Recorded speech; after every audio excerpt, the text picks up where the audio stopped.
ராதே கிருஷ்ணா, வணக்கம். நான் உங்கள் சிங்கேமா பேசுகிறேன்.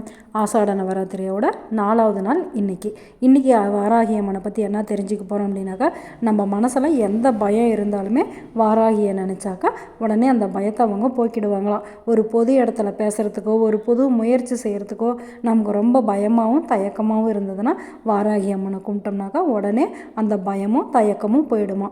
குழந்தைங்க படிக்கணும் அப்படின்னாக்கா வாராகி அம்மனை கும்பிட்டோம்னாக்கா படிப்பு நல்லா வருமா. நேற்று வாராகி அப்படின்னு சொல்லி பார்த்தோம்ல, வாராகி ஒருத்தவங்களே தான். ஆனாலும் இந்தந்த சக்திக்கு இந்தந்த வாராகி அப்படின்னு சொல்லி ஒருத்தரையே இப்போ நம்ம அத்தனை கூப்பிட்றோம், சித்தின்னு கூப்பிட்றோம், பாட்டின்னு கூப்பிட்றோம்.